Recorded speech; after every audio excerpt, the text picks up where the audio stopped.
Buenos días, buenas tardes, buenas noches. Soy Félix Hurtado, psicólogo, técnico de promoción de salud del área de gestión sanitaria Campo de Gibraltar, y voy a hablaros sobre la evaluación de la persona fumadora. Aunque parezca muy obvio, lo primero que tenemos que hacer para evaluar a una persona fumadora es identificarla. Nuestro papel como sanitarios y sanitarias no es neutro ante el tabaquismo.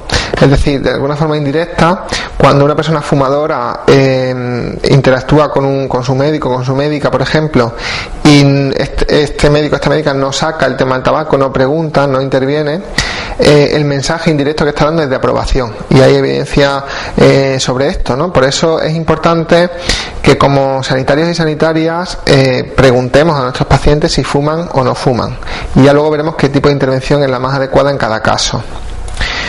Una vez que la persona nos dice que fuma, hay que primero describir un poco el historial de consumo. Para eso preguntaremos el número de cigarrillos que la persona fuma cada día, teniendo en cuenta que la tendencia habitual de la persona fumadora es a fumar más en vacaciones o en festivos, en fines de semana, en ambientes sociales.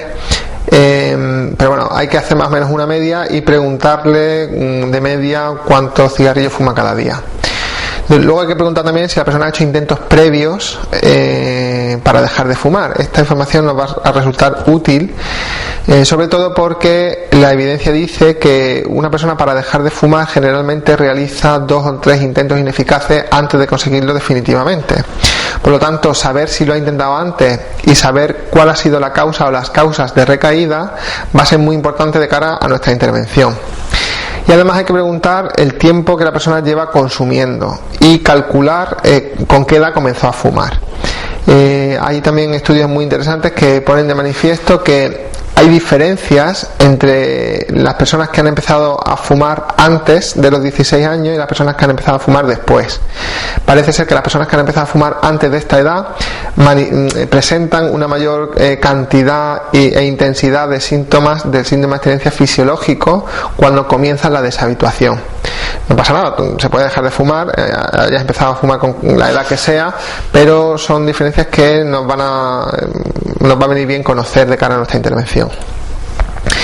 Bien, y luego hay que evaluar desde un punto de vista más técnico 3 aspectos diferentes, que son la fase del proceso de cambio en el que se encuentra la persona, eso ahora veremos lo que es, la motivación que la persona tiene de cara al abandono del tabaco y el nivel de dependencia fisiológica que la persona tiene a la nicotina. Vamos a comenzar hablando sobre la fase del proceso de cambio. Para hablar de este concepto usamos el marco teórico puesto por los autores Prochaska y Clemente, 2 psicólogos que estudiaron el proceso de cambio para conductas ambivalentes, como son por ejemplo las conductas adictivas, como es por ejemplo la conducta del tabaco. Estos autores nos dicen que cuando una persona abandona el hábito tabáquico pasa por diferentes estadios de cambio, invariablemente. Una persona pasará más rápido, otras más lento, unas con más conciencia, otras con menos, pero que pasan por esos estadios de cambio. Vamos a ver con detenimiento cada uno de ellos. Primero, la persona está en un estadio de precontemplación. El estadio de precontemplación se caracteriza porque la persona fumadora no tiene conciencia de que fumar sea realmente un problema para ella. Es decir, o bien considera que no es nocivo para la salud, o bien considera que a pesar de ser nocivo para la salud, en su caso no es tan nocivo, o por el motivo que sea, pues piensa que no le afecta tanto, y por lo tanto no tiene no percibe la necesidad de cambio, no siente que sea algo que se tenga que plantear y sintoniza bien con su conducta fumadora. Cuando le preguntamos a una persona que está en este estadio de cambio si le gustaría dejar de fumar, nos va a decir que no es que no pueda, sino que no le gustaría dejar de fumar. Cuando vaya pasando el tiempo, la persona entra en un estadio que llamamos de contemplación. La mayoría de los pacientes, de las personas fumadoras, están en estadio de contemplación. El estadio de contemplación se caracteriza porque la persona sí es consciente de que fumar le perjudica, de que fumar es perjudicial para la salud, sí que realmente en un momento dado le gustaría dejar de fumar o cree que le convendría dejar de fumar, pero no se ha planteado todavía hacerlo. Es como que percibe que sería bueno dejarlo, pero por algún motivo no se siente con capacidad para dejarlo, o siempre encuentra algún motivo por el que no dejarlo en ese momento, ¿no? Y luego la persona avanza hacia el siguiente estadio de cambio y entra en la fase de preparación. La fase de preparación se caracteriza porque la persona sabe que debe cambiar, quiere cambiar, se siente con capacidad para cambiar y empieza ya a introducir pequeños cambios preparatorios de cara al momento de dejarlo. Los ejemplos más habituales pues son que la persona, por ejemplo, trata de reducir el número de cigarrillos que fuma cada día, o se pasa a una marca de tabaco que sea más baja en nicotina y alquitrán, o empieza a comentar en su entorno que tal día va a dejar de fumar. Pero sobre todo se caracteriza porque la persona ya ha puesto una fecha para dejar de fumar, un día D, ¿no? que vamos a llamar a partir de ahora. A partir del día D, la persona entra en la fase de acción. La fase de acción se caracteriza porque la persona interrumpe su consumo de tabaco, y hablamos de que es un intento serio pues a partir de que la persona se mantiene 24 horas sin fumar, no porque haya tenido una enfermedad o porque le haya sido imposible fumar, sino porque ha decidido que va a dejarlo. Y esta fase de acción se va a prolongar al menos durante un año, nos dicen estos autores. Es decir, durante el primer año la persona no se puede decir que no es que haya dejado de fumar, sino que está en ello, ¿no? Y los 3 primeros meses de este año son especialmente es especialmente fácil que se produzca la recaída, ¿no? Pero bueno, como veremos, la recaída es una fase más. Después de esta fase de acción, cuando la persona ya supera ese año sin fumar, hablamos de una fase de mantenimiento. Es decir, ahí la persona no tiene una lucha continua, diaria, para mantenerse abstinente. La conducta no fumadora se instaura más en su vida, y ya hablamos de que la persona entra en una fase más estable de mantenimiento, que se va a prolongar, según estos autores, al menos durante 5 años. Es decir, durante 5 años todavía hay un riesgo determinado de recaída en un momento dado, y a partir de los 5 años se considera que la persona es exfumadora. Especialmente interesante dentro de este modelo son dos conceptos. Por un lado, el concepto de recaída. Estos autores inciden mucho sobre la importancia de que tengamos en cuenta que la recaída es una fase más del proceso de cambio. De hecho, ya comentaba antes que la mayoría de las personas que dejan de fumar no lo consiguen en el primer intento, sino que han hecho distintos intentos previos. Y que la recaída se puede dar en cualquier momento del proceso de cambio. En la diapositiva está puesta desde el mantenimiento, pero bueno, por ponerla, ha sido por ponerla en algún sitio, pero en realidad en cualquier momento la persona puede retroceder en ese proceso de cambio. Por ejemplo, una persona que considere que va a dejar de fumar el mes que viene, pues de pronto por algún motivo puede retroceder en ese proceso y pensar que no lo va a dejar, o que lo va a dejar pero más adelante, ¿no? Y ahí estaríamos hablando, por ejemplo, de una recaída, ¿no? Pese a que la persona todavía no había empezado a dejar de fumar, ¿no? La recaída más habitual es una persona que está en la fase de acción y por el motivo que sea pues recae, ¿no? Aunque sí que conviene diferenciar entre lo que es un consumo puntual y una recaída. Es decir, una persona que por ejemplo lleva 6 meses sin fumar y un día en una boda consume alcohol, por ejemplo, y se desinhibe un poco y enciende un cigarrillo y empieza a fumar, pero inmediatamente se da cuenta de lo que está haciendo, ¿no? Y realmente no quiere fumar, lo apaga y bueno, tiene claro que ha sido un desliz y no vuelve a fumar. Eso no es una recaída, eso es en el argot podríamos decir es una caída, es un tropiezo. Pero si la persona inmediatamente retoma su actitud de no consumo, no es lo mismo que una recaída. Una recaída se caracteriza porque la persona ya vuelve a fumar y vuelve a fumar ya con regularidad. Lo más habitual es que después de la recaída la persona vuelva a una fase de contemplación, ¿no? De decir, bueno, pues he vuelto a fumar, pero en algún momento dado me tendré que quitar, ¿no? Tendré que dejar de fumar. Luego también es interesante el concepto de contemplación crónica. Estos autores describen un perfil de pacientes que están siempre anclados en el estadio de contemplación, porque tienen el siguiente discurso: yo sé que fumar me viene mal, debería dejar de fumar en algún momento, lo quiero dejar, pero cuando plantea la fecha de inicio de hacer ese intento, de pasar ya a la preparación para la acción y a la acción, siempre encuentra alguna excusa para no planteárselo en ese momento, ¿no? Pues no, ahora no puedo, ahora me viene mal, ahora tengo mucho trabajo, o ahora vienen las vacaciones y quiero estar tranquilo o tranquila, o ahora es que me ha pasado esto y no es un buen momento. Entonces siempre va continuamente posponiendo el momento de dejar de fumar, ¿no?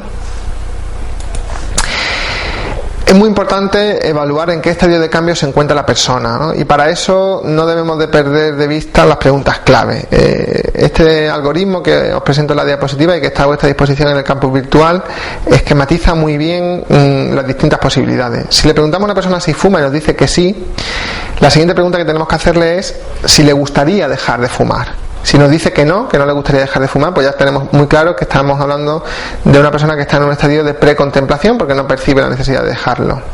Si la persona nos dice que sí, que le gustaría dejarlo, tendremos que ampliar la información preguntándole si le gustaría dejarlo ahora. Es decir, si en el próximo mes, por ejemplo, ha puesto una fecha ya o tiene planteado ya un intento para dejar de fumar. Si nos dice que sí, que ya ha puesto un intento, que ya ha puesto una fecha y que dejar de fumar es algo inminente, estaríamos hablando de que la persona ya está en una fase de preparación para la acción. Si la persona nos dice que no, que efectivamente le gustaría dejar de fumar, pero que no se ha planteado dejarlo a corto plazo y que es algo que quiere hacer pero que no sabe cuándo lo va a hacer, estaríamos hablando de un estadio de contemplación.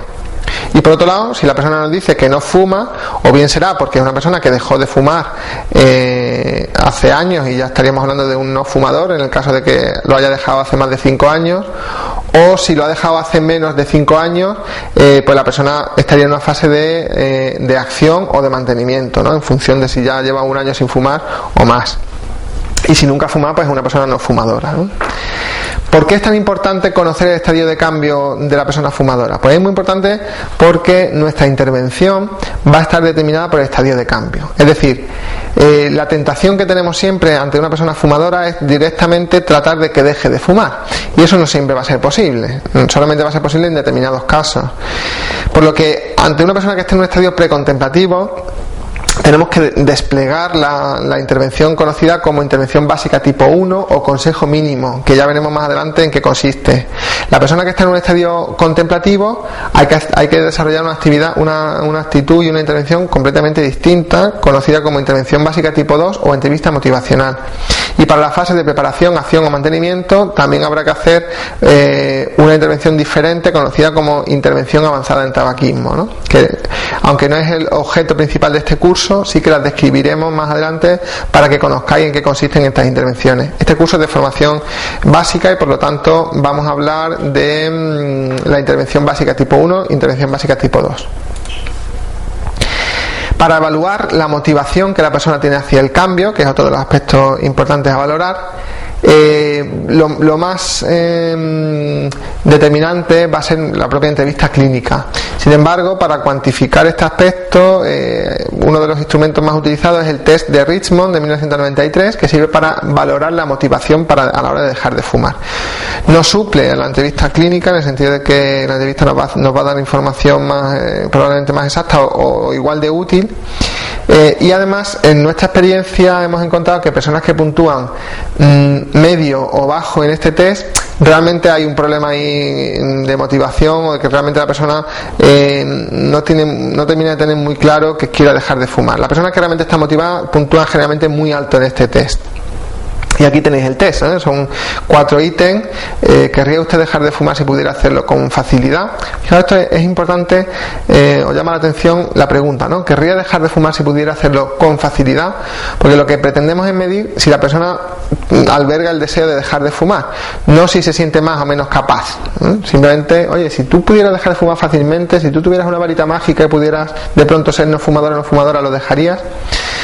Otra pregunta es, ¿siente usted verdaderos deseos de dejar de fumar? ¿Tiene usted una motivación verdadera? Otra pregunta es, ¿piensa usted que será capaz de dejar de fumar en las próximas 2 semanas? ¿Va a poner un intento en las próximas 2 semanas y se siente con capacidad para interrumpir el consumo? Aquí ya estamos midiendo autoeficacia, ¿no? Además de motivación. Y la última pregunta, ¿piensa usted que será capaz de ser una persona no fumadora dentro de 6 meses? Y aquí lo que estamos midiendo es pues la expectativa que la persona tiene con respecto a futuras recaídas o posibles recaídas. Según las puntuaciones de los distintos ítems, pues tenemos una motivación débil, media o fuerte, aunque como os he dicho anteriormente, en personas que tengan una motivación determinante para dejar de fumar siempre van a puntuar con 9 o más puntos. Y por último, es importante medir el grado de dependencia fisiológica al tabaquismo. Dependencia concretamente a la nicotina, que como sabéis es la sustancia adictógena del tabaco y es la responsable de esa dependencia fisiológica y ese síndrome de abstinencia fisiológico. Para eso, el test que se utiliza es el test de Fagerström. Este test mide la dependencia fisiológica de la nicotina, nos da una información muy útil de cara, además, a pautar el tratamiento farmacológico, si es que lo pautamos, es decir, los distintos tratamientos que existen a la hora de prescribir y de ajustar la dosis tienen en cuenta las puntuaciones que se han obtenido en este test. Y además tiene una versión reducida, es decir, estas son las preguntas del test de Fagerström, ¿no? ¿Cuánto tarda después de levantarse en fumar el primer cigarrillo? Pues menos de 5 minutos, entre 6 y 30 minutos, entre 31 y 60 o más de 60. ¿Encuentra difícil abstenerse de fumar en sitios donde está prohibido, tales como iglesias, bibliotecas, cines, bares, etcétera? ¿Sí o no? ¿A qué cigarrillo le odiaría más renunciar o le costaría más trabajo renunciar? Esta pregunta es muy importante, es decir, si usted se plantea dejar de fumar, ¿qué cigarrillo cree que le va a costar más trabajo no fumarse? ¿Al primero de la mañana o a cualquier otro del día? Otra pregunta es ¿cuántos cigarrillos fuma cada día? Si fuma más por las mañanas que por las tardes, o si cuando está enfermo o enferma y se tiene que quedar en la cama, fuma o no fuma. Os decía lo de la versión reducida porque se ha demostrado que hay 3 ítems que son los que más discriminan sobre los demás, que son cuántos cigarrillos fuma al día, cuánto tiempo transcurre desde que se levanta hasta que se fuma el primer cigarrillo y qué cigarrillo cree que necesita más o que le costaría más renunciar. Una persona que nos diga que fuma más de 20 cigarrillos al día, que tarda menos de 30 minutos en fumarse el primer cigarrillo desde que se levanta, o que el cigarrillo al que más trabajo le cuesta renunciar es al primero de por la mañana, podríamos decir que la puntuación en el Fagerström es alta.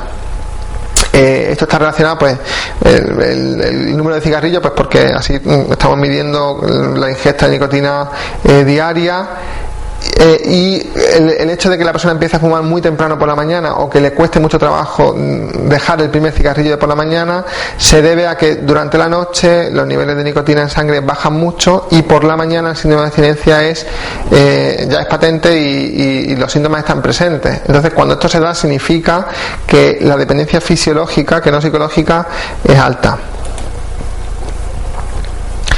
Bien, y por último, otra de las variables que se tiene en cuenta para medir el grado de dependencia fisiológica que tiene la persona es la cosimetría.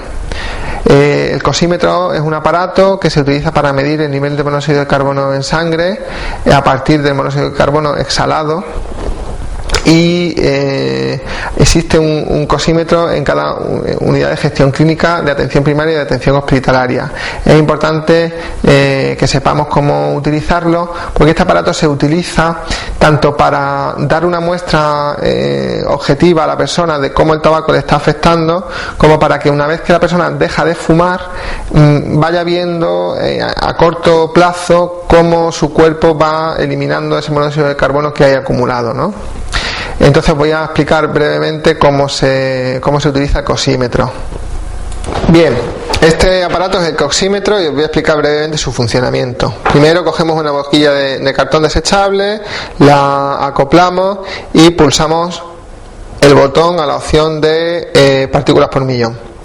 Cuando lo ponemos aquí aparece inmediatamente una cuenta atrás que va desde 20 hasta 0 y durante todo ese tiempo el paciente tiene que mantener la respiración. Es decir, antes de que empiece la cuenta tenemos que decirle que coja aire y que durante el tiempo que dure la cuenta no eche ni coja aire. Cuando la cuenta atrás llega a 0, tiene que poner el labio, la boca sellando con los labios la boquilla de cartón y soplar de forma continua hasta echar todo el aire. No hace falta que sople muy fuerte, pero sí que eche todo el aire. A medida que vaya soplando, este 0 irá subiendo hasta indicar el nivel máximo de monóxido de carbono que tiene la persona en sangre, y este indicador de luz irá variando del color verde en el que está ahora, porque nadie está soplando y no hay monóxido de carbono, al amarillo o al rojo. Una vez que tenemos la lectura del cosímetro, tenemos que interpretarla utilizando la tabla que nos proporciona el fabricante. En la primera columna tenemos las partículas por millón, que es la lectura que nos va a dar el cosímetro, y vemos que de 0 a 6 corresponde a una persona no fumadora, y la luz del cosímetro aparecerá en verde. Es importante tener en cuenta que en las ciudades, en las grandes ciudades, hay tráfico y hay mucho tráfico y monóxido de carbono en suspensión. Entonces, una persona, aunque sea no fumadora, no siempre va a dar 0, sino que hasta una puntuación de 6 partículas por millón se considera que la persona es no fumadora. Si obtiene una puntuación entre 7 y 10, la luz aparecerá en amarillo, y esto corresponde a una persona que fuma eventualmente, o una persona que fuma pero que en el último día no ha fumado nada o prácticamente nada. De 11 a 72 partículas por millón hablamos de una persona, un gran fumador o una gran fumadora, y la luz aparecerá en rojo. Y por último, para puntuaciones superiores a 72, esto es algo muy extremo y muy poco común, y de hecho el fabricante indica que una persona que obtiene una puntuación de más de 72 tendríamos que sospechar de un posible envenenamiento por monóxido de carbono. Se han dado casos de personas que viven en casas donde hay estufas con una mala combustión, o situaciones similares donde la persona habitualmente está respirando monóxido de carbono. Estos casos hay que verlos porque, bueno, pues como sabéis, es un riesgo mortal. Y nada más, como os decía, esta presentación ha hablado sobre los distintos aspectos que tenemos que medir para evaluar a la persona fumadora, y vamos a hacer además en esta unidad didáctica un ejercicio práctico sobre la evaluación del estudio de cambio de distintos casos. Así que nos vemos en los foros. Muchas gracias.